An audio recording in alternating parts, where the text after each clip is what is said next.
ચાલો વિદ્યાર્થી મિત્ર, આજે હું તમને વિશિષ્ટ માપના ખૂણા માટે ત્રિકોણમિતિ કોષ્ટક બરાબર ની કિંમત હાથનો ઉપયોગ કરીને કેટલા યાદ રાખવાનું છે તેની એક નાની સર્કિટ ટીપ તમારી સમક્ષ લાવ્યો છું, તે ધ્યાનથી નિહાળશો. આપણા પાસે બે હાથ હોય છે, એક ડાબો હાથ અને એક જમણો હાથ. બરાબર, તો આ ડાબો હાથ અને જમણા હાથની તમને આકૃતિ દર્શાવી છે. બરાબર, ડાબા હાથ ઉપર એટલે તમારે 0 દર્શાવી દેવાના, 30, 45, 60 અને 90. બરાબર, આ રીતે દર્શાવવાનું. જમણા હાથમાં ઊંડો દર્શાવવાનું, 90, 60, 45, 30 અને 0. બરાબર, તો આ તમારા ખૂણાના માપ થયા.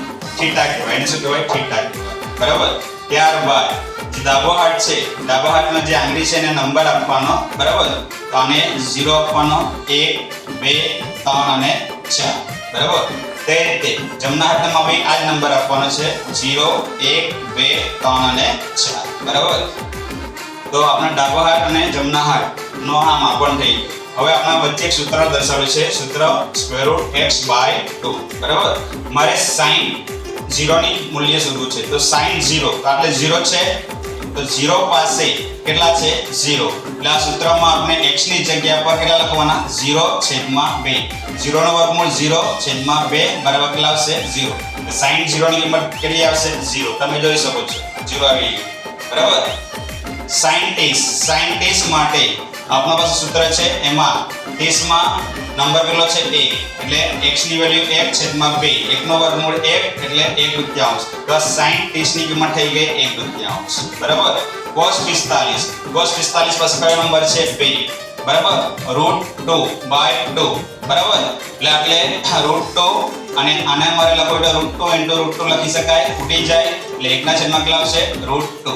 બરાબર, તો cos 45 ની કિંમત તમે જોઈ શકો છો આવી ગઈ. બરાબર, ત્યારબાદ sin 60 માટે કયો નંબર છે આપણા પાસે? 3. બરાબર, વર્ગમાં 3/2 એટલે sin 60 ની કિંમત કેટલી છે? વર્ગમાં 3/2. cos 90 માટે કેટલા છે? 4. તો આપણે લખાશે 4/2. 4 નો વર્ગમૂળ 2/2 ઉડી જશે, તો કિંમત કેટલી આવશે? 1. એટલે કે sin માટે તમારે ડાબા હાથનો ઉપયોગ કરવાનો છે. કયા હાથનો ઉપયોગ કરવાનો છે? ડાબા. હવે cos ની વેલ્યુ શોધવી હોય તો તમારે કયા હાથનો ઉપયોગ કરવાનો? જમણા હાથનો ઉપયોગ કરવાનો છે. તો જમણા હાથનો એટલે મૂલ્ય દર્શાવેલું છે cos 0. તમે ધ્યાનથી જોશો, cos 0 પર નંબર કેટલો છે? 4 છે. એટલે આટલે આવશે વર્ગમૂળમાં 4/2 2/2 એટલે આવશે 1. cos 0 ની કિંમત તમારા પાસે કેટલી છે? 1. બરાબર, cos 30 પાસે નંબર કયો આપેલો છે? 3. વર્ગમાં 3/2 એટલે વર્ગમાં 3/2 એનું મૂલ્ય થશે. cos 45 ની કિંમત પાસે નંબર કેટલો છે? 2. વર્ગમાં 2/2. વર્ગમાં 2 આ 2 માટે √2 * √2 બે વાર લખાશે, ઉડી જશે 1/2. એટલે cos 45 ની કિંમત તમારા પાસે આવશે 1/2. બરાબર, cos 60 પાસે આપણા પાસે નંબર છે 1. એટલે વર્ગમાં 1/2 એટલે 1 ના છેદમાં કેટલા આવશે? 2. cos 90 પાસે કેટલો છે? અંક 0 એટલે 0/2 બરાબર 0. બરાબર, તો આ રીતે આપણે ડાબા હાથ અને જમણા હાથ ઉપરથી sin θ અને cos θ ની ટ્રીકનો ઉપયોગ કરીને વેલ્યુ શોધી શકીએ છીએ.